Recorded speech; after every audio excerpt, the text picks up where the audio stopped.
My dear student, welcome to success sign. तो आज हम लोग क्या पढ़ेंगे?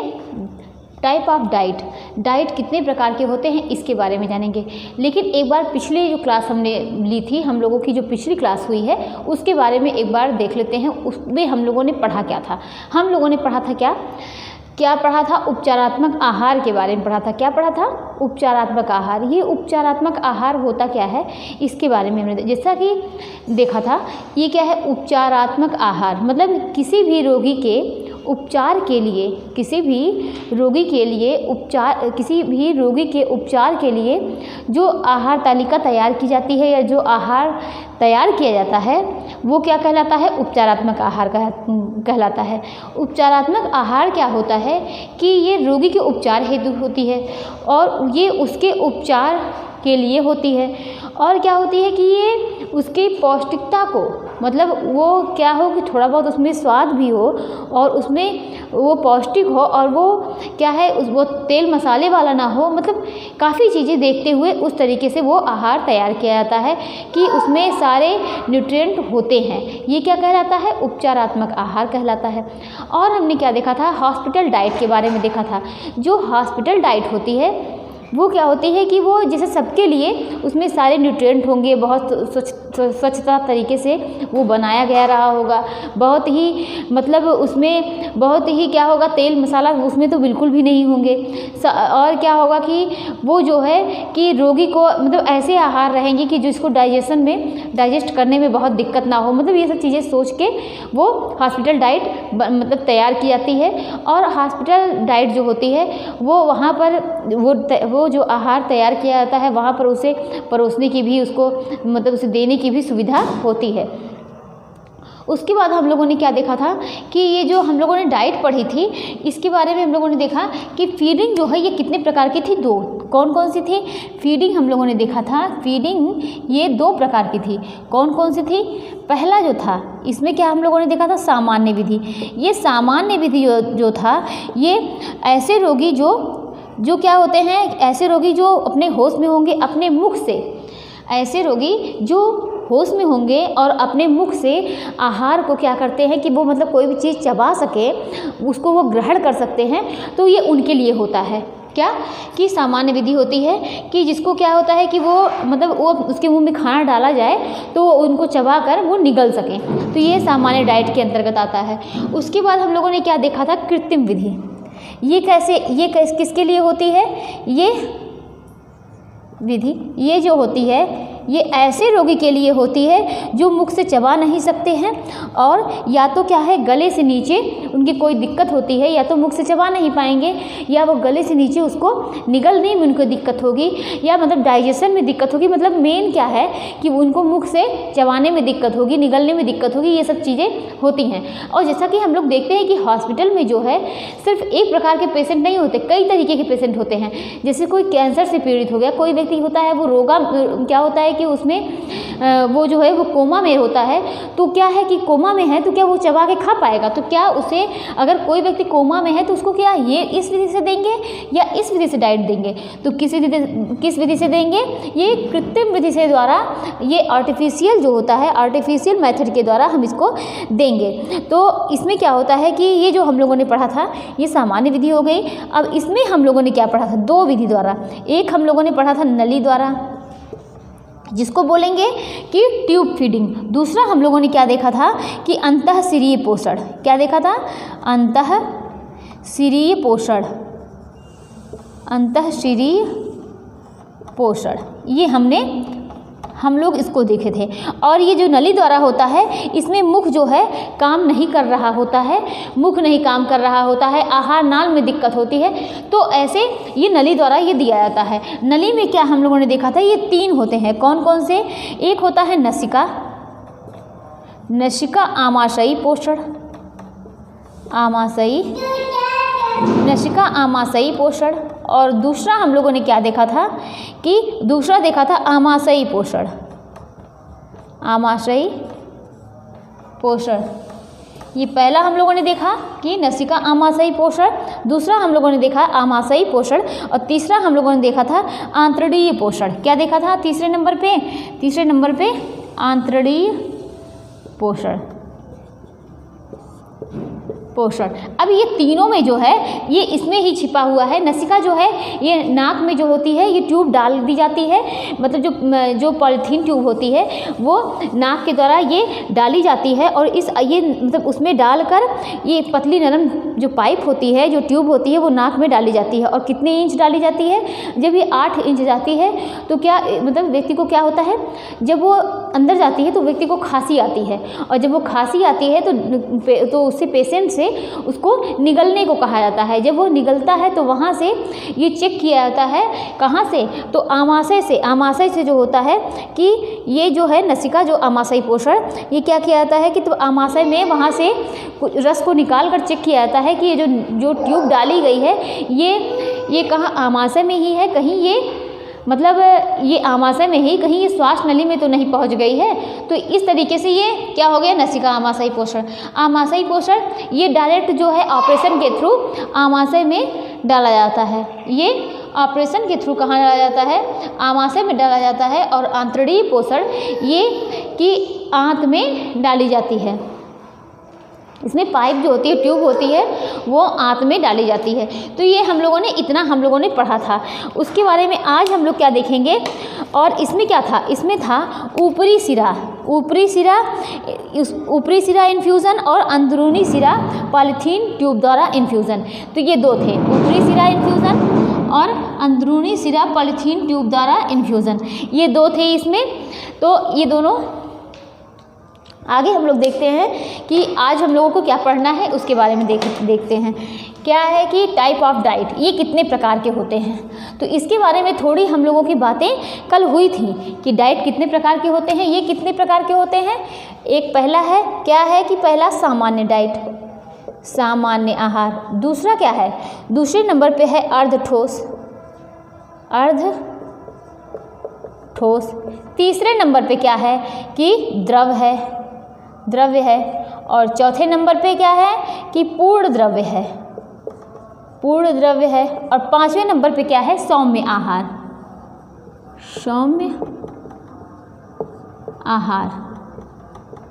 तो हमने क्या देखा? टाइप ऑफ डाइट, यानी डाइट के कितने प्रकार होते हैं। सामान्य आहार, अर्ध ठोस आहार, और क्या? द्रव्य आहार, और क्या होते हैं कि पूर्ण द्रव्य आहार और सौम्य आहार। ये 5 प्रकार के होते हैं। ये डाइट जो होती है लोगों को दी जाती है। क्या होता है कि जिनके पाचन में कोई दिक्कत होती है, ये डाइट सामान्य आहार किसको दिया जाता है?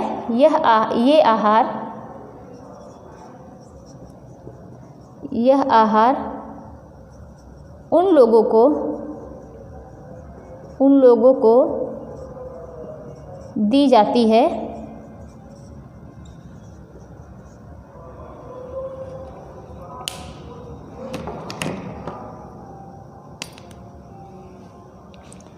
क्या होता है कि ये आहार जो है उन लोगों को दी जाती है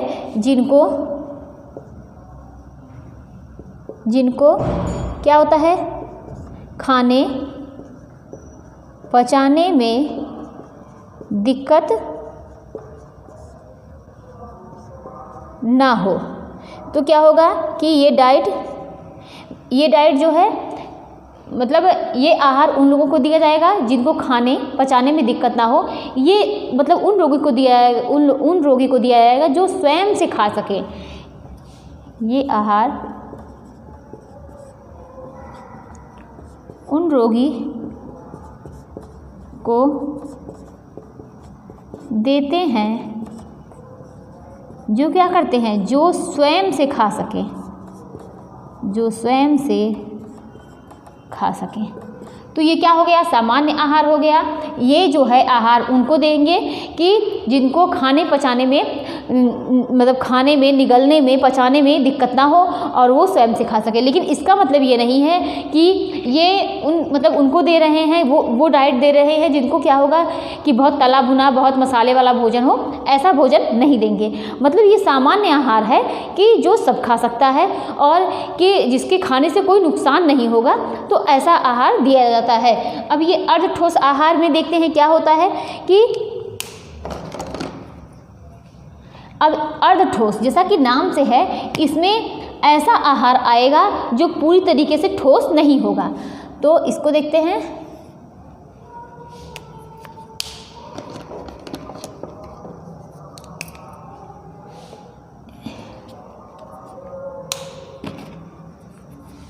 इसमें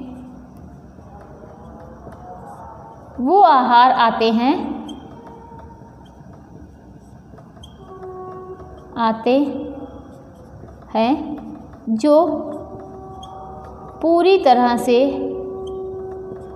जो पूरी तरह से क्या होते हैं, ठोस नहीं होते हैं, और ना ही पूरी तरह से क्या होते हैं, ठोस नहीं होते, ना ही पूरी तरह से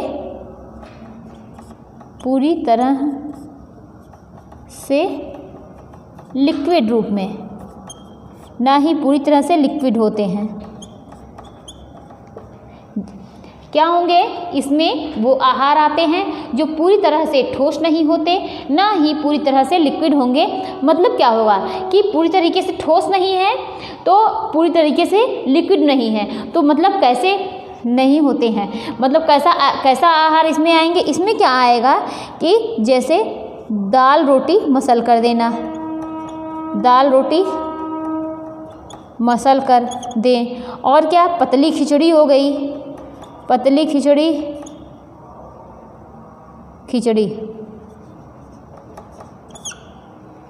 मतलब इसको ये भी कह सकते हैं कि ये जो है, ये आहार, अर्धठोस आहार ऐसे व्यक्ति को दिया जाता है जिसमें चबाना बहुत ज़्यादा नहीं पड़ेगा, वो व्यक्ति जैसे मतलब मैश करके, देखिए छोटे बच्चों को भी अगर देखिए किसी चीज़ की मतलब एप्पल वगैरह की प्यूरी दी जाती है, बनाना की प्यूरी दी जाती है, तो मतलब जो प्यूरी वगैरह बनाई जाती है उसको बोल सकते हैं कि अर्धठोस आहार। तो ये क्या है कि अगर आप इस तरीके से भी बोल सकते हैं कि ये जो है ऑपरेशन के बाद भी ये अर्धठोस आहार दिए जाते हैं ना। ऑपरेशन के बाद भी आप देखिए कि ऑपरेशन के बाद भी जैसे ये बहुत एकदम मतलब जो लौकी वगैरह बनती है एकदम मतलब जो सादा खाना बिल्कुल होता है, काफ़ी दाल बहुत अच्छे से पका दी जाएगी, जो दाल रोटी जो है हल्का सा मसल कर खाने से, तो मतलब ये सब चीज़ें अर्धठोस आहार में आएंगी। अब हम देखते हैं क्या कि द्रव्य आहार ये क्या होता है, जो पानी की तरह होता है, जो पानी की तरह होता है, और क्या होता है, जैसे क्या हो गया, दूध हो गया, कस्टर्ड हो गया, गली हुई दाल हो गई, बहुत ज़्यादा दाल को गला दी जाए, गली हुई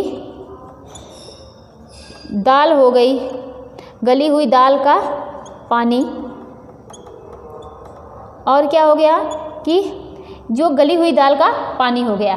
तो ये सब द्रव्य आहार में आते हैं जो पानी की तरह होता है, लेकिन दूध, इसमें क्या हो गए, दूध, कस्टर्ड, गली हुई दाल का पानी, तो ये कैसा आहार हो गया, द्रव्य आहार हो गया। लेकिन अगर यही पूछ लिया जाए, अब ये देखिए अंतर, पूर्ण द्रव्य आहार में और द्रव्य आहार में क्या अंतर है। अगर बात यहाँ पर होती है कि द्रव्य आहार और पूर्ण द्रव्य आहार, मतलब इसमें भी देखिए दूध है, ये भी तो द्रव्य है। अगर दूध को पूछ लिया जाए कि दूध कैसा आहार है, सौम्य आहार है, अर्धठोस है, द्रव्य है, पूर्ण द्रव्य है, तो इसमें कुछ लोग द्रव्य भी लगा देंगे, कुछ लोग क्या करेंगे, पूर्ण द्रव्य आहार में लगा देंगे। लेकिन ज़्यादातर लोग क्या करेंगे, जो नहीं जिनको जानकारी होगी वो क्या करेंगे, पूर्ण द्रव्य आहार में लगा देंगे। लेकिन ये क्या है, ये पूर्ण द्रव्य आहार नहीं है, ये द्रव्य आहार है। अब इसको जब समझ लेते हैं कि पूर्ण द्रव्य आहार क्या है, तो ये चीज़ें क्लियर हो जाएंगी। अब यहाँ पर देखते हैं कि जिसमें आर पार दिखे, तो ऐसा आहार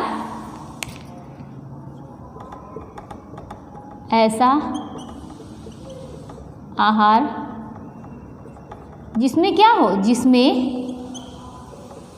आर पार दिखे, ऐसा आहार जिसमें आर पार दिखे, क्या होता है, वो आहार पूर्ण द्रव्य आहार कहलाता है, पूर्ण द्रव्य होता है। होता है। अब इसमें क्या आएगा, जैसे कि क्या हम इसमें लिख सकते हैं, इसमें लिख सकते हैं हम नारियल पानी। नारियल पानी को जब देखेंगे तो उसमें आर पार दिखेगा, नारियल पानी। और क्या हो सकता है इसमें, इसमें वे वाटर। अब वे वाटर किसको बोलते हैं, छेने का जो पानी होता है उसको वे वाटर बोलते हैं। क्या बोलेंगे, वे वाटर, नारियल पानी। और क्या है, वे वाटर हो गया, जौ का पानी, जौ का पानी। और क्या हो गया, दाल का पानी, दाल का पानी मतलब दाल का बिल्कुल जो एकदम पतला वाला पानी होता है ऊपर से बिल्कुल, उसको दाल का पानी। और क्या लिखेंगे इसमें, फलों का जूस हो गया, फलों का जूस। मतलब क्या है कि पूर्ण द्रव्य आहार, ऐसा आहार जिसमें देखने पर आर पार दिखता है। मतलब हम उसको ऐसे से, अगर पानी की बाटल लीजिए तो पानी की बाटल लेके देखेंगे तो उसमें आर पार दिखेगा। तो पानी अगर लेंगे तो उसमें द्रव्य आहार में नहीं रखेंगे, उसको पूर्ण द्रव्य आहार में रखेंगे। जौ का पानी लेंगे, दाल का पानी लेंगे, फलों का जूस लेंगे, नारियल पानी लेंगे, वे वाटर लेंगे। तो ये सब कैसे आहार हैं, ये सब पूर्ण द्रव्य आहार के अंतर्गत आते हैं। मतलब जो आहार को देखने पर उसके आर पार दिखाई दे। मतलब ज़्यादातर क्वेश्चन देखिए फंसाने के लिए यहीं से बनते हैं, ज़्यादातर क्वेश्चन यहीं से फंसाने के लिए बनते हैं, क्योंकि इसी में तो इसको भी समझा जा सकता है, इसे भी समझ सकते हैं ना। और ये जो है इसी दोनों में कन्फ्यूज़न होती है। देखिए सामान्य आहार क्या होगा, इसको हमने क्या देखा कि यह आहार उन लोगों को दी जाती है जिनको खाने पचाने में दिक्कत नहीं होती है। लेकिन इसका मतलब ये नहीं है कि उनको कचौड़ी दे दिया जाए, उनको बाटी चोखा दे दिया जाए, उनको छोले भटूरे दे दिया जाए, उनको डोसा दे दिया जाए, ऐसा कोई आहार नहीं होगा उसमें।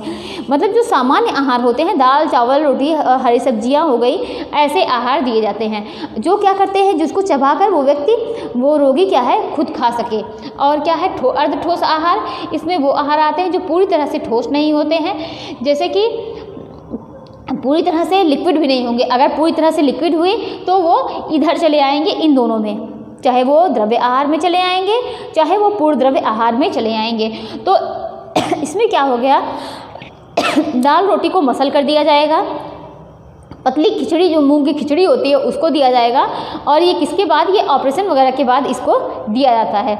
और उसके बाद क्या देखते हैं कि ये जो है इसमें द्रव्य आहार में जो पानी की तरह होता है, जैसे दूध, कस्टर्ड, गली हुई क्या हुई दूध, कस्टर्ड और गली हुई दाल का पानी। जो दाल जो है बहुत ज़्यादा गल जाती है, उसमें देखिए वो थोड़ा गाढ़ा हो जाता है। और जो पूरी तरीके से नहीं गली, मतलब गली है, पकी हुई है, तो वो एकदम उसमें आर पार दिखाई देता है। और क्या है, अब देखते हैं ये सौम्य आहार। सौम्य आहार क्या होता है, इसके बारे में देखते हैं। ये क्या है, यह भी सामान्य आहार की तरह होता है, सामान्य आहार की तरह होता है। यह क्या है, यह भी सामान्य आहार की तरह होता है, बस ऐसा हो जिसे आसानी से पचाया जा सके। बस क्या है, बस ऐसा हो जिसे क्या किया जाए, जिसे आसानी से पचाया जा सके। क्या है कि सामान्य आहार क्या है कि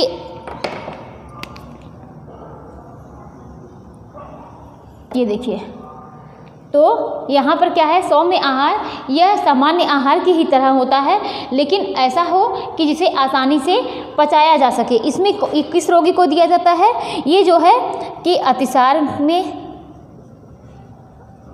अतिसार, पाचन संबंधी दिक्कत होने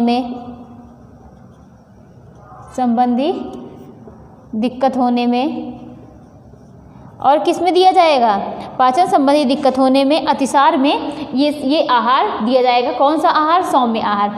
तो हम लोगों ने ये आहार पढ़े। अब हम देखते हैं कि इन दोनों में और क्या अंतर हो सकता है। कुछ ऐसा अंतर होगा कि ये दोनों का अंतर जो है और क्लियर हो जाए। तो यहाँ पर लिखते हैं कि ये दोनों जो हैं, इन दोनों का मतलब इन दोनों को समझने के लिए एक बहुत बड़ा अंतर है। इन दोनों का एक बहुत बड़ा अंतर होता है। अंतर है छानने का। अगर आप क्या करते हैं, सबसे बड़ा अंतर क्या है? छानने का। अगर आप किसी को छान लेते हैं, अंतर है छानने का।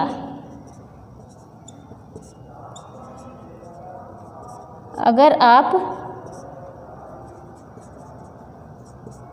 किसी चीज़ को छान दे रहे हैं, तो अगर आप किसी को छान दे रहे हैं मतलब कोई चीज़ है जिसको आप छान दे रहे हैं, तो आप बताइए कि वो लिक्विड डाइट के अंतर्गत आएगी या क्या होगा कि वो लिक्विड डाइट के अंतर्गत आएगी या किसके अंतर्गत आएगी? क्लियर लिक्विड डाइट के अंतर्गत आएगी। कौन सी? ये लिक्विड डाइट के अंतर्गत आएगी या क्लियर लिक्विड डाइट के अंतर्गत आएगी। तो अगर हम उसे छान दे रहे हैं तो वो क्लियर लिक्विड डाइट होगी। क्या होगा? Clear liquid diet. Liquid diet है। और अगर नहीं छान रहे हैं, उसको नहीं छान पा रहे हैं, तो वो लिक्विड डाइट के अंतर्गत आएगी। तो ये क्या हो गए? ये टाइप ऑफ डाइट हो गए। ये 5 प्रकार के सामान्य आहार, अर्ध ठोस आहार, द्रव्य आहार, पूर्ण द्रव्य आहार, सौम्य आहार, जिसमें से हम लोगों ने द्रव्य आहार और क्या है पूर्ण द्रव्य आहार यानी लिक्विड डाइट और क्लियर लिक्विड डाइट के बारे में क्या देखा कि इन दोनों में एक बहुत बड़ा अंतर है। क्या है? वो छानने का है कि अगर हम जिस चीज़ को छान ले रहे हैं वो क्लियर लिक्विड डाइट है, और अगर हम नहीं छान पा रहे हैं तो वो किसके अंतर्गत है? वो लिक्विड डाइट के अंतर्गत है। देखिए, इससे आप अनुमान लगा सकते हैं इससे कि ये कौन सा आहार है। जैसे कि इसमें क्या हो गया? नारियल का पानी, वो किसके अंतर्गत आएगा? पूर्ण द्रव्य आहार के अंतर्गत आएगा। वे वाटर, ये भी पूर्ण द्रव्य आहार के अंतर्गत आएगा। जौ का पानी, दाल का पानी, फलों का जूस, और इसमें क्या आएंगे कि जैसे दूध है, जो दूध है और गली हुई दाल का पानी, ये सब चीज़ें इसके अंतर्गत आती हैं द्रव्य आहार के अंतर्गत। ये सौम्य आहार हो गया, अर्ध ठोस, सामान्य। अब हम आगे देखते हैं, इतनी चीज़ें हम लोगों ने पढ़ी। अब आगे क्या देखेंगे कि आहार जो है सिर्फ इतने ही नहीं है, आहार और भी कई प्रकार के होते हैं। आहार जो है वो कई प्रकार के होते हैं। एक क्या होता है?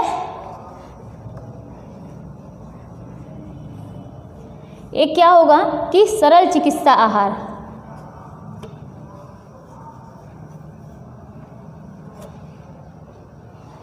सरल चिकित्सा आहार।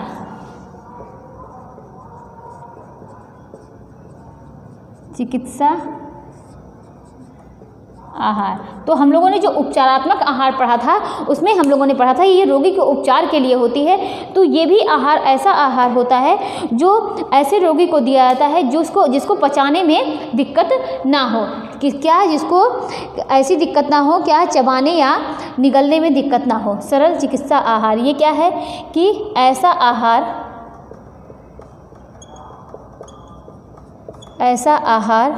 जो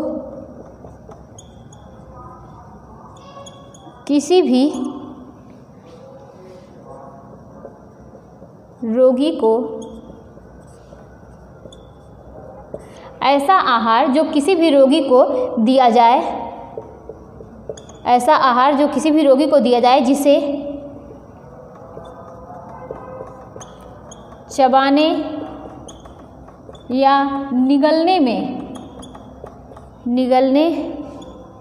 में क्या हो कि दिक्कत ना हो। इस आहार को क्या करते हैं? बिना मसाले इस आहार को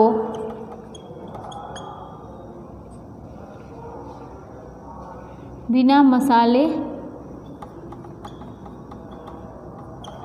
बिना ज़्यादा तेल के बनाते हैं।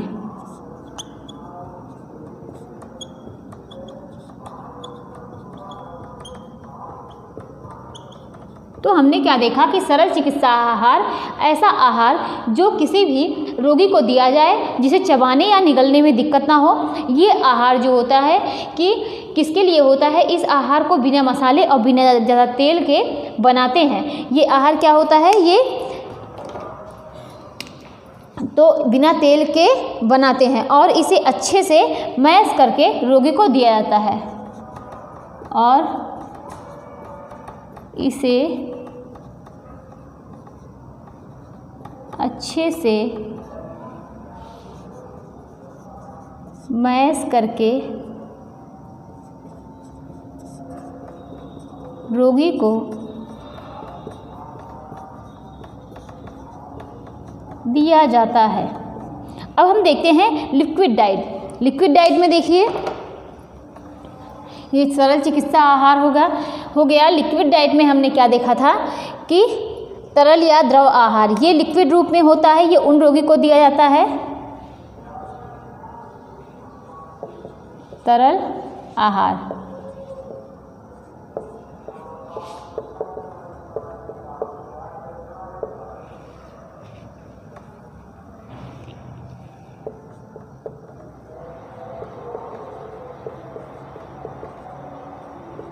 ये क्या होता है? ये लिक्विड रूप में होता है।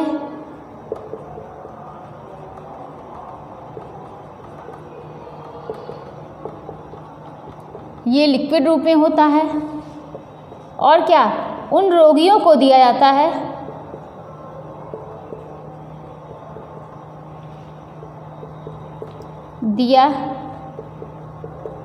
है जिनके पाचन में दिक्कत होती है। जिनके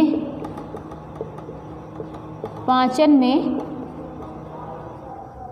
दिक्कत क्या होगा कि जिनके पाचन में दिक्कत हो, जिसके गले आहार नाल में दिक्कत हो, गले व आहार नाल में दिक्कत हो, तो ये डाइट किसको दिया जाएगा? जिनके पाचन में, जिनको पचाने में दिक्कत हो रही है और जिसके आहार नाल और गले में दिक्कत हो, वो क्या करेंगे कि व्यक्ति जो होता है, ऐसे व्यक्ति को जिनको पचाने में, चबाने में, इन सब में दिक्कत आ रही है, तो ऐसी डाइट दी जाती है। और इसमें क्या आता है? इसमें क्या आएगा? जैसे छेने का पानी और क्या होगा कि अनाज का, क्या हो गया कि छेने का पानी हो गया, पके हुए अनाज का पानी, पके हुए अनाज का पानी हो गया।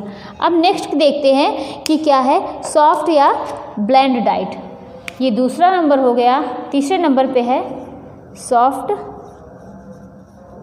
सॉफ्ट या ब्लेंड डाइट।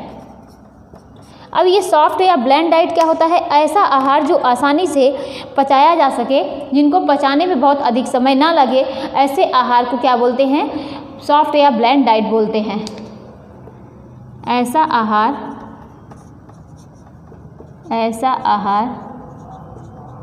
जिनको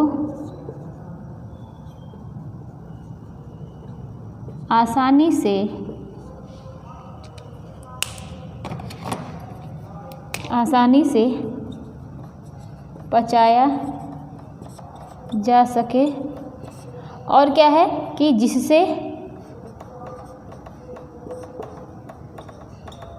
पाचन को अधिक, जिससे क्या होगा? पाचन तंत्र को अधिक काम ना करना पड़े, वो कैसा आहार है?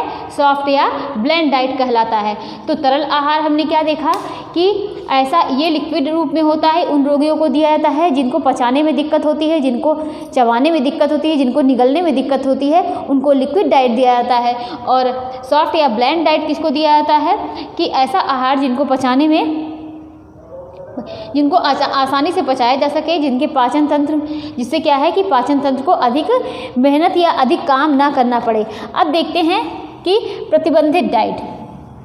ये प्रतिबंधित डाइट क्या होता है? प्रतिबंधित अवशेष डाइट।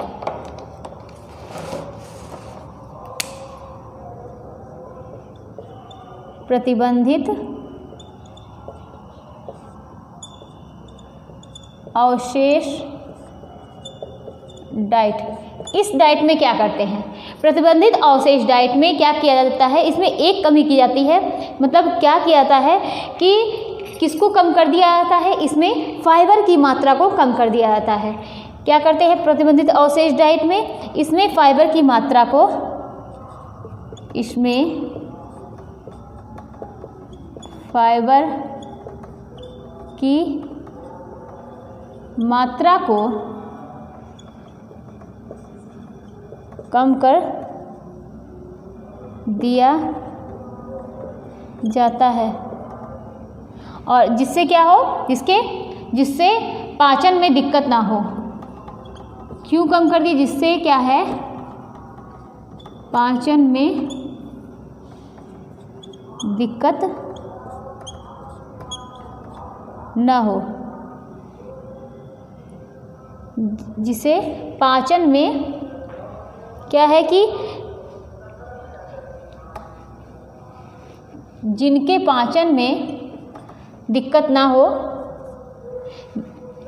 इसमें फाइबर की मात्रा को कम कर दिया जाता है। जिनके पाचन में दिक्कत ना हो, पाचन में दिक्कत हो, उनको दिया जाता है, उनको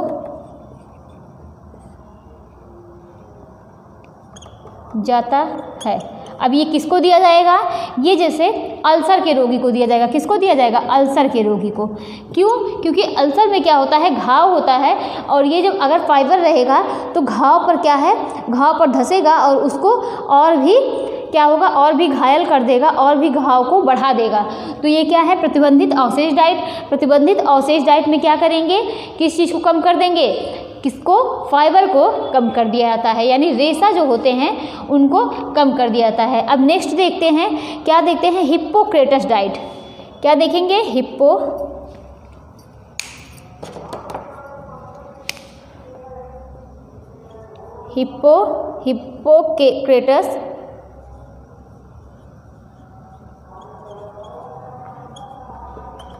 हिप्पोक्रेटस डाइट ऐसा आहार जो प्राकृतिक रूप से, ऐसा आहार जो प्राकृतिक रूप में ही ग्रहण कर लिया जाता है, ग्रहण कर लिया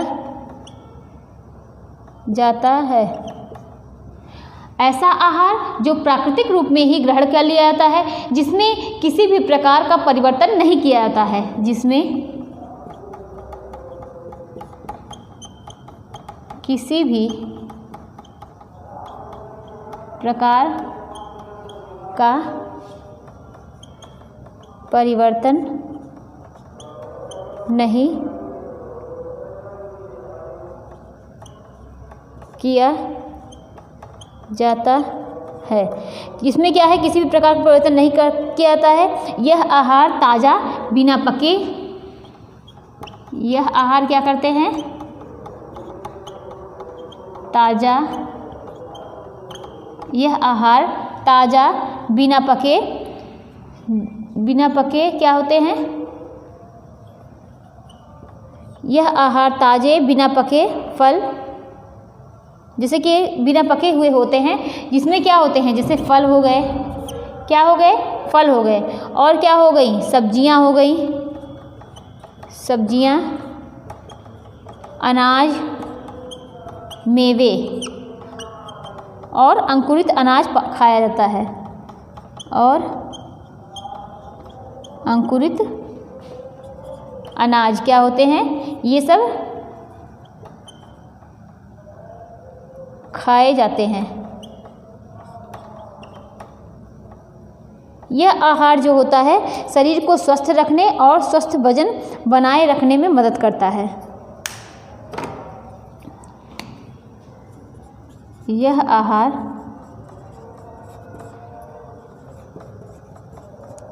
शरीर को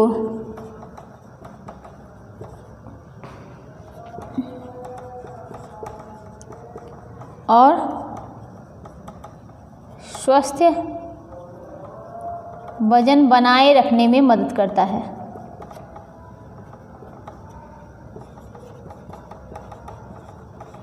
मदद करता है। तो हमने क्या देखा कि टाइप ऑफ डाइट में जो हमने उधर पांच प्रकार के आहार देखे थे, सामान्य, अर्ध ठोस जो था, उसके बाद हम लोगों ने क्या देखा था कि लिक्विड डाइट मतलब और क्या क्लियर लिक्विड डाइट, और हमने क्या देखे थे कि सौम्य आहार। ये 4-5 प्रकार के हमने देखे थे।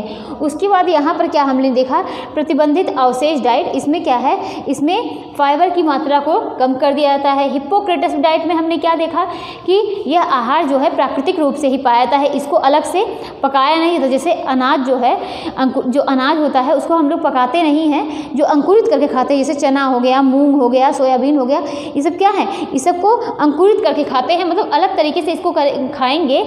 जो फ्रूट हो गए इसको उसी तरीके से खा लेंगे। ड्राई फ्रूट हो गया, जैसे उसमें अखरोट है, मेवे हैं और बादाम है, काजू है, मतलब जो भी चीज़ें हैं ये सबको हम डायरेक्ट इस तरीके से खाएंगे, पकाएंगे नहीं। तो ये क्या कहलाते हैं, हिप्पोक्रेटस डाइट कहलाते हैं। और क्या हमने देखा था, सरल चिकित्सा आहार भी देखा था। तो ये सब चीज़ें हमने इतने डाइट देखे। और क्या है, पूरा पाषाण आहार। ये पूरा पाषाण आहार क्या होता है, अभी तक हम लोगों ने पूरा पाषाण काल सुना था, अब देखते हैं ये पूरा पाषाण आहार क्या होता है। पूरा पाषाण आहार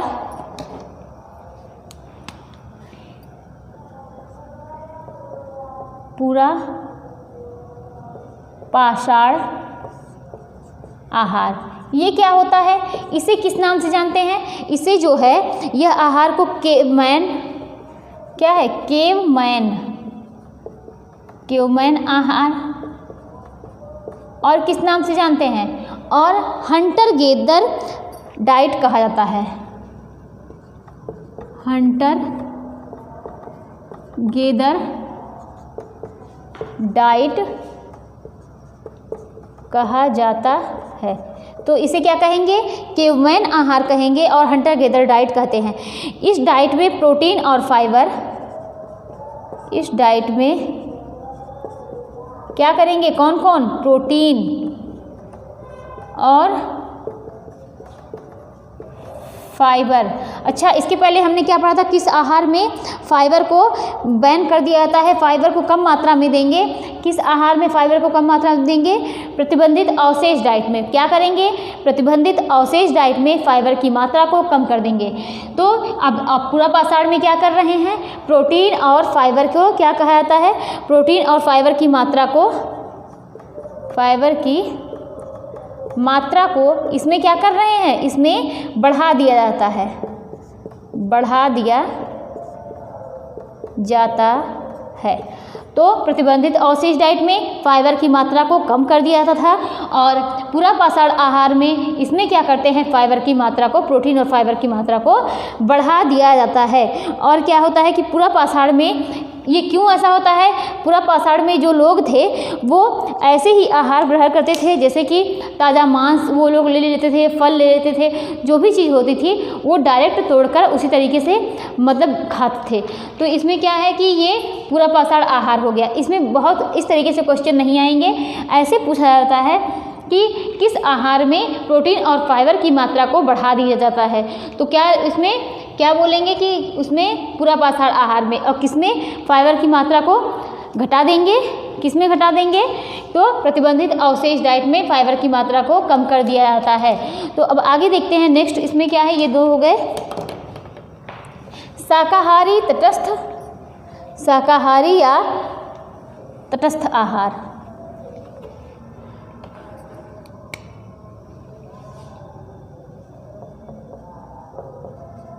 शाकाहारी या तटस्थ आहार। अब ये ऐसा आहार होता है जो पौधों द्वारा और प्राणिज द्वारा, मतलब प्राणिज द्वारा कुछ चीज़ें पाई जाती हैं उनको आहार में लिया जाता है। जैसे कि अगर देख लिया जाए कि शाकाहारी में तो जो मिल्क लेते हैं, जो क्या है डेयरी प्रोडक्ट लेते हैं, वो भी तो शाकाहारी के अंतर्गत आते हैं। तो उनको क्या बोलेंगे कि शाकाहारी या तटस्थ आहार। उसको क्या बोलेंगे, शाकाहारी तटस्थ आहार। वो क्या होता है कि जिसमें जो मतलब पौधों द्वारा प्राप्त होते हैं और कुछ प्राणिज द्वारा कुछ आहार होते हैं, जैसे कि क्या हो गया, शहद भी किसके अंतर्गत आता है, शाकाहारी के अंतर्गत आता है। तो ये हो गया शाकाहारी या तटस्थ आहार। इसे क्या बोलते हैं,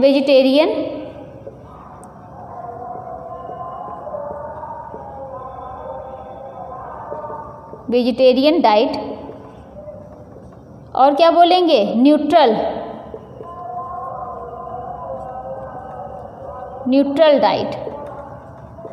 देखिए सबके नाम जो है हर तरीके से हम मतलब लिखवाते रहे, जिससे ये ना हो कि अगर न्यूट्रल डाइट पूछ लिया जाए तो कम से कम ये चीज़ें रहें कि शाकाहारी या तटस्थ आहार को वेजिटेरियन डाइट या न्यूट्रल डाइट के नाम से जानते हैं। और इसमें ऐसा आहार जो पौधों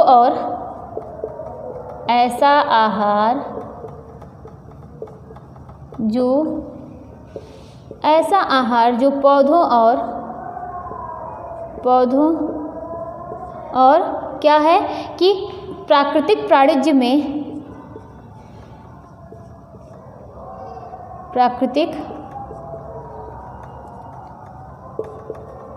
में जैसे जो पौधों और प्राकृतिक प्राणिज्य में जैसे कि क्या हो गया, डेयरी प्रोडक्ट, शहद हो गया, डेयरी प्रोडक्ट और शहद, ये क्या होते हैं, इनका यूज़ करते हैं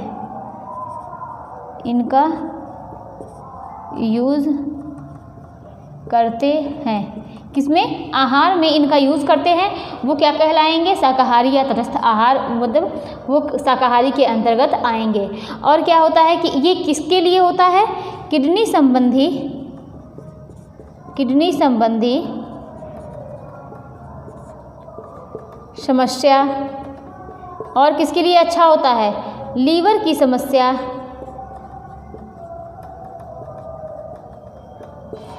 कैंसर की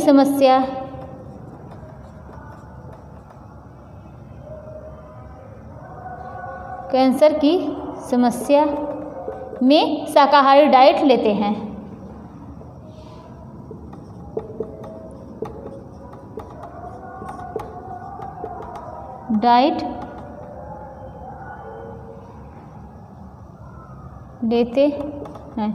जो शाकाहारी डाइट लेते हैं उनके अंदर ऐसे रोग की संभावना जो होती है वो कम होती है।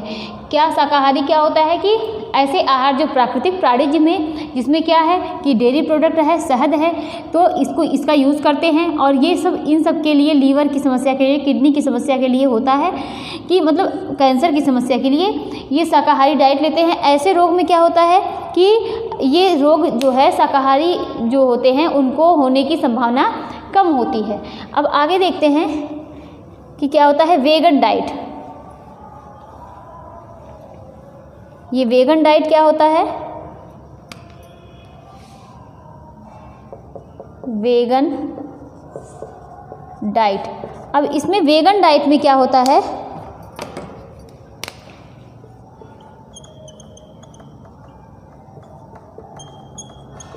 वेगन डाइट में क्या होता है कि इसमें सिर्फ वानस्पतिक जगत की चीज़ों को ही लिया जाता है। इसमें ऐसे आहार लिए जाते हैं जो सिर्फ वानस्पतिक जगत की चीज़ें होती हैं, और बाहर से कोई ऐसा मतलब प्राणिज जगत का कोई भी आहार ऐसा नहीं लिया जाता है कि जो प्राणिज जगत का हो। सिर्फ और सिर्फ इसमें वानस्पतिक जगत की ही चीज़ें खाई जाती हैं वेगन डाइट। इस टाइम देखिए कि आप इस समय देखते होंगे कि बहुत लोग वेगन होते हैं, क्योंकि वो क्या करते हैं कि इस टाइम वो मतलब क्या है कि मिल्क प्रोडक्ट हो गया, जो भी डेयरी प्रोडक्ट हो गया, कि पनीर हो गया, छेना हो गया, दूध से बनी जो भी मिठाई हो गई, वो इन चीज़ों को नहीं खाएंगे।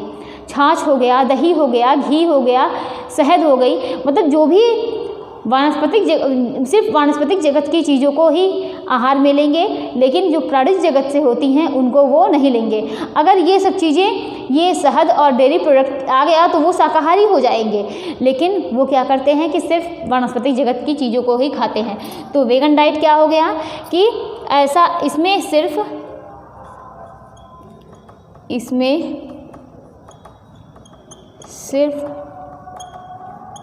वानस्पतिक इसमें क्या किया जाता है, इसमें सिर्फ वानस्पतिक जगत की चीज़ों को खाते हैं, जगत की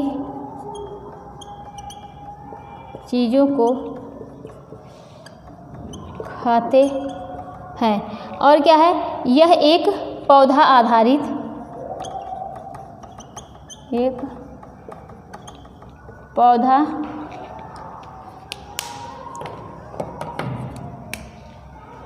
यह एक पौधा आधारित, यह एक पौधा आधारित आहार है। इसमें मांस,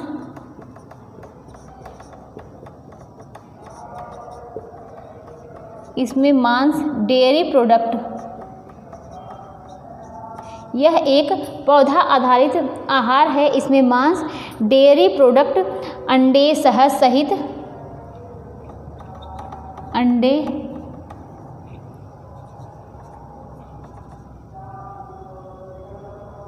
शहद, मतलब ये सब शामिल क्या होते हैं कि जो पशु उत्पाद होते हैं वो शामिल नहीं होते, पशु उत्पाद शामिल नहीं होते हैं।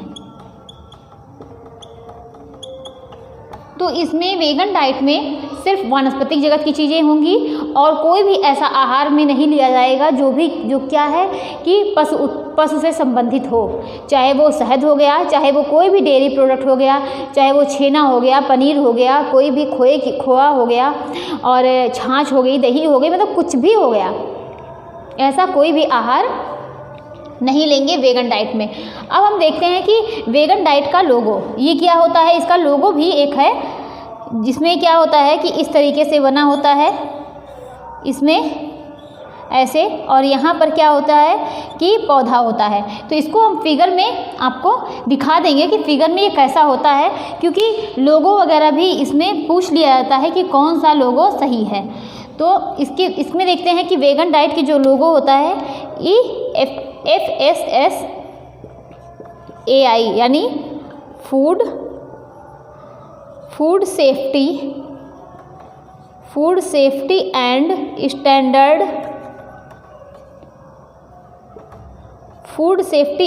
स्टैंडर्ड अथॉरिटी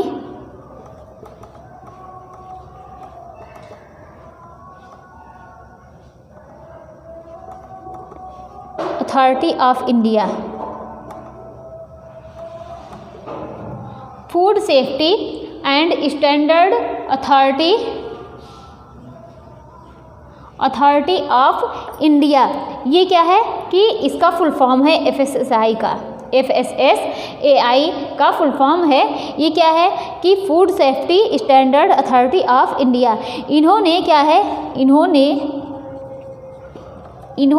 21 सितंबर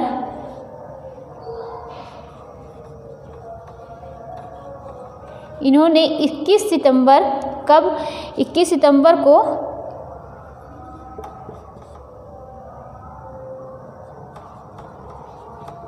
एक नया लोगो दिया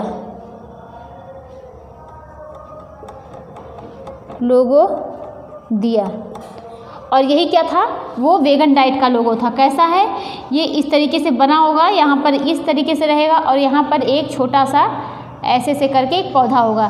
तो इसको फिगर में हम फिगर लगा देंगे जिससे आप लोग इसको देख लीजिएगा कि वेगन डाइट का लोगो क्या है। तो ये क्या हो गया, वेगन डाइट, जिसमें क्या होती है प्राणी जगत या पशु से संबंधित जो भी कुछ भी नहीं लिया जाता है आहार में, चाहे वो डेयरी प्रोडक्ट्स से संबंधित कोई भी चीज़ हो, अंडा हो गया और क्या हो गया कि शहद हो गया। अब हम देखते हैं कि ग्लूटेन मुक्त आहार, ग्लूटेन मुक्त आहार, ये ग्लूटेन मुक्त आहार क्या होता है।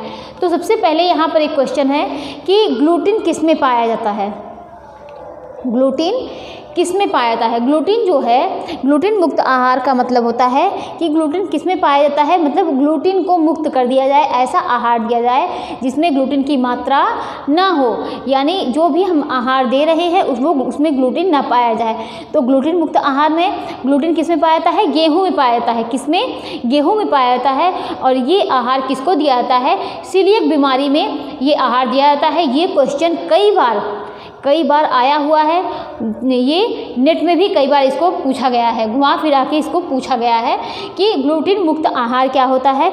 यह आहार किस में दिया जाता है? सीलियक रोग में दिया जाता है। यह आहार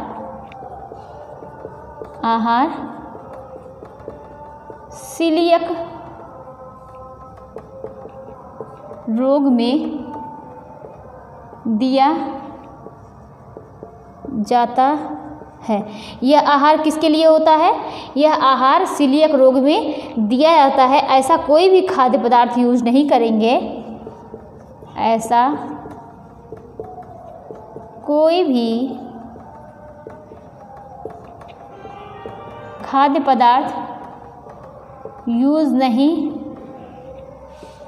ऐसा कोई भी खाद्य पदार्थ यूज नहीं करेंगे जिसमें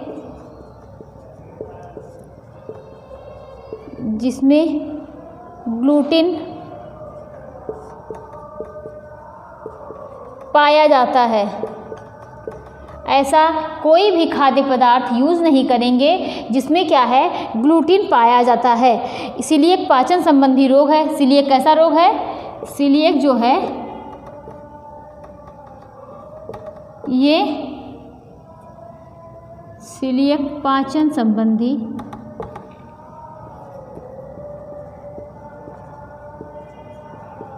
रोग है।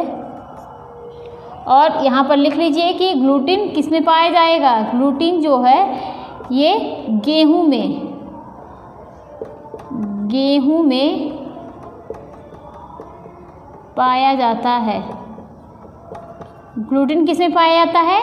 गेहूं में पाया जाता है। तो ग्लूटीन मुक्त आहार क्या होता है? यह आहार सीलियक रोग में दिया जाता है। ऐसा कोई भी खाद्य पदार्थ यूज़ नहीं करेंगे जिसमें ग्लूटीन पाया जाएगा। मतलब उसमें कि गेहूं से संबंधित जो भी चीज़ें होती हैं जिसमें ग्लूटीन पाया जाएगा, जैसे कि मठरी वगैरह, मठरी भी नहीं दिया जाएगा।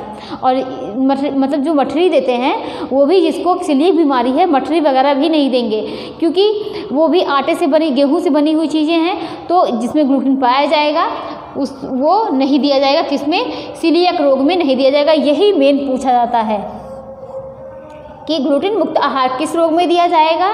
सीलियक रोग में दिया जाएगा। वेगन डाइट में क्या होता है कि जो पशु आहार, जो प्राणिज जगत से संबंधित होती हैं, कोई भी खाद्य पदार्थ, ऐसा खाद्य पदार्थ वेगन डाइट वाले नहीं यूज़ करते हैं। चाहे वो क्या होता है कि चाहे वो अंडा हो गया और क्या हो गया, शहद हो गया, कोई भी डेयरी प्रोडक्ट हो गया, ऐसा कोई भी आहार नहीं लेंगे। और अगर वही चीज़ क्या है कि जो वानस्पतिक जगत की चीज़ें हैं, मतलब पौधे से संबंधित चीज़ें हैं, और क्या उसमें प्राणिज जगत में जो डेयरी प्रोडक्ट हैं, शहद हो गया, अगर इनको इंक्लूड कर दिया जाए, इनको भी जोड़ दिया जाए, तो वो शाकाहारी के अंतर्गत आ जाएंगी। तो ये क्या हो गया कि जिसमें ग्लूटीन पाया जाता है। तो ये पाचन संबंधी रोग है। अब आगे देखते हैं कि कैल्शियम रिच डाइट। ये कैल्शियम रिच डाइट क्या होता है? किस बीमारी में कैल्शियम रिच डाइट देते हैं?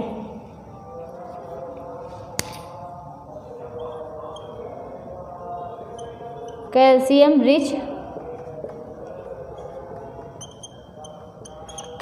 रिच डाइट किसको देंगे? कैल्शियम रिच डाइट यह आहार ऐसे व्यक्ति को दिया जाता है, यह आहार ऐसे व्यक्ति को, यह आहार जो है ऐसे व्यक्ति को दिया जाता है। कैल्शियम रिच डाइट यह आहार ऐसे व्यक्ति को दिया जाता है कि जिसका हड्डी, दांतों का कंकाल, हड्डी हो गई, दांतों का कंकाल हो गया, कंकाल तंत्र क्या होते हैं, इन सब का विकास बाधित हो। हड्डी हो गया, दांत हो गए और कंकाल तंत्र हो गए, कंकाल तंत्र। तो ये मतलब जो भी चीज़ें हैं कि कैल्शियम रिच डाइट, कैल्शियम किसके लिए? हड्डी और दांतों के लिए अच्छा होता है। मतलब ये जो है इसकी कमी से ये सब, इन सब का विकास नहीं होता। हड्डियों में क्या होगा? हड्डियों का विकास नहीं होगा, हड्डियाँ जो है वो कमज़ोर हो जाएंगी। तो ये सब क्या है कि ऐसे व्यक्ति में जिसमें ये प्रॉब्लम देखने को मिलती है, ऐसे व्यक्ति को कैल्शियम रिच डाइट देते हैं। उनके आहार में कैल्शियम की मात्रा को बढ़ा दिया जाता है। और उनके आहार में क्या करेंगे, उनके आहार में क्या दिया जाएगा, उनके आहार में तिल और क्या, डेयरी प्रोडक्ट में डेयरी प्रोडक्ट और क्या, पालक, ये सब चीज़ें कैल्शियम रिच डाइट, मतलब जिसको इनकी आवश्यकता है, कैल्शियम की मात्रा की अधिक आवश्यकता है, जिनके दांत क्या है, कमज़ोर हैं, जिनकी हड्डियां कमज़ोर हैं, उनको ये तिल, डेयरी प्रोडक्ट और क्या है, पालक, ये सब चीज़ें उनके आहार में शामिल कर दिया जाएगा, जिससे उनकी ये कमी जो है वो पूरी हो सके। तो ये इसको क्या कहते हैं, कैल्शियम रिच डाइट। अब आगे देखते हैं आयरन रिच डाइट, ये क्या होता है। आयरन रिच डाइट, आयरन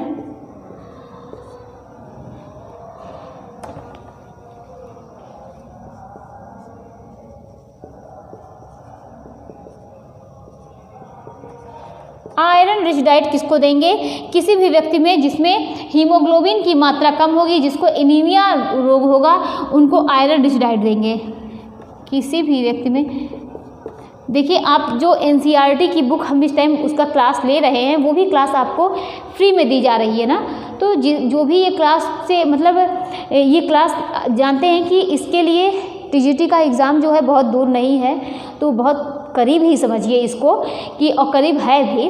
तो अगर इसमें देखिए जो जितनी चीज़ें हम पढ़ा रहे हैं ये वहाँ पर भी है, काफ़ी चीज़ें। अब उसमें भी देखिए आयरन के बारे में है, कैल्शियम के बारे में है, तो वही सब चीज़ें हैं, वहीं से भी घूम फिर के क्वेश्चन यहाँ से भी बनते हैं। और अगर आपको फ्री क्लास मिल रही है तो इसमें लेने में कुछ जाता नहीं है, आप लोगों को फ्री मिल रहा है। तो अगर आप लोग नहीं लेना चाहते हैं, नहीं पढ़ना चाहते, इस तरीके से नहीं पढ़ना चाहते हैं, तो आप लोग चाहे जैसे पढ़िए, उसकी बुक ले लीजिए एनसीईआरटी की, होम साइंस की, लेकिन उसको पढ़िए ज़रूर, क्योंकि उससे जो है क्वेश्चन ज़रूर फंसेंगे। और 35 से 40 क्वेश्चन के बीच मतलब इतने क्वेश्चन जरूर आएंगे वहाँ से, क्योंकि आप देखिए नेट में भी फंसते हैं उससे क्वेश्चन, और आप बिहार वाले भी देखिए वहाँ से भी उसमें से क्वेश्चन वहाँ के भी हो गए, उसमें होंगे। तो ये कई क्वेश्चन हैं, और जितना हो सके उतना क्या है PYQ आप सॉल्व करिए, जितने आपको प्रैक्टिस सेट मिले उसको सॉल्व करिए। ज़्यादा से ज़्यादा आप इन सब चीज़ों को जितना ज़्यादा टाइम हो सकता है आप मतलब पढ़िए पहले, उसके बाद क्या है कि क्वेश्चन, उससे जुड़े क्वेश्चन को सॉल्व करिए। तो इससे क्या है आपकी जो पकड़ है वो जितना आपने पढ़ा है, अगर उससे जुड़े क्वेश्चन आप सॉल्व करेंगे तो इससे ये क्लियर हो जाएगा कि हाँ आपको ये चीज़ें समझ में आई हैं। तो इसमें देखते हैं कि आयरन रिच डाइट, देखिए इसलिए हमको ये चीज़ें याद आ गई क्योंकि अभी हम जो क्लास लिए थे उसमें ये चीज़ें हम पढ़ाए हुए हैं और उसमें ये चीज़ें थी। तो क्या है आयरन रिच डाइट में क्या हो गया, किसी भी व्यक्ति में किसकी हीमोग्लोबिन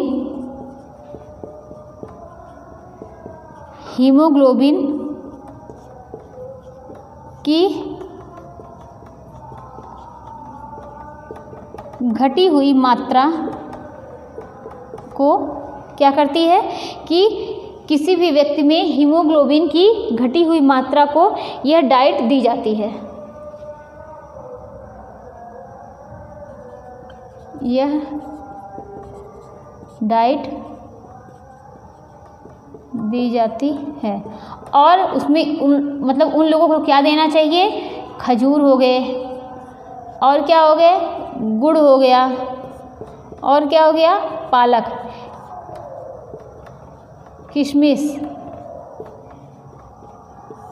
ये सब चीज़ें जो हैं देनी चाहिए। आयरन मतलब जिसको आयरन की मात्रा ऐसे रोगी कि या तो ऐसे व्यक्ति को जिनमें हीमोग्लोबिन की मात्रा कम है, जो एनीमिया से ग्रसित हैं, एनीमिया जिसको रोग है, हीमोग्लोबिन की मात्रा कम है, तो ऐसे रोगी को क्या देना चाहिए कि उनके आहार में आयरन की मात्रा को बढ़ा देनी चाहिए, जिसमें खजूर, गुड़, पालक, किशमिश। तो हमने देखा कि कैल्शियम रिच डाइट किसको देनी चाहिए, जिसमें कैल्शियम की मात्रा को बढ़ा दें कि ऐसे व्यक्ति जिसमें क्या है कि उनके दांत कमज़ोर हों, उनकी हड्डियां कमज़ोर हों, तो ऐसे व्यक्ति को क्या है, कैल्शियम की मात्रा को ऐसे व्यक्ति में के आहार में कैल्शियम की मात्रा को बढ़ा देनी चाहिए। उनको कैल्शियम रिच डाइट देनी चाहिए, आयरन रिच डाइट उनको देनी चाहिए, जिनको क्या है कि जो एनीमिया से ग्रसित हों तो उनको आयरन रिच डाइट देनी चाहिए। और क्या है कि ग्लूटीन मुक्त आहार किसको देना चाहिए, जिसमें क्या है सीलियक बीमारी हो। कौन सी बीमारी, सीलियक बीमारी हो, उनको ग्लूटीन मुक्त आहार देना चाहिए। मतलब उनको ऐसा आहार दें जिनमें ग्लूटीन की मात्रा ना हो। और ग्लूटीन किस में पाया जाता है, ग्लूटीन जो है ये गेहूँ में पाया जाता है। किस में पाया जाता है, गेहूँ में पाया जाता है। वेगन डाइट के बारे में हमने देखा, वेगन डाइट में क्या होता है कि प्राणी जगत की कोई भी चीज़ उसमें मतलब नहीं होती हैं, मतलब जो भी चीज़ें होंगी वो पौधों से संबंधित होंगी, वानस्पतिक जगत से संबंधित होंगी, लेकिन कोई भी ऐसे आहार नहीं लिए जाएंगे जो प्राणी जगत से संबंधित हो। जैसे कि चाहे वो शहद हो गया, चाहे वो डेयरी प्रोडक्ट हो गया, कुछ भी ऐसा नहीं लिया जाएगा। वो क्या हो गया कि वो वेगन डाइट के अंतर्गत आएगा। तो इतना हम लोगों ने देखा, आज के लिए इतना ही, और इसके आगे हम मिलते हैं कल, और अभी इसमें और बाकी है। Thank you.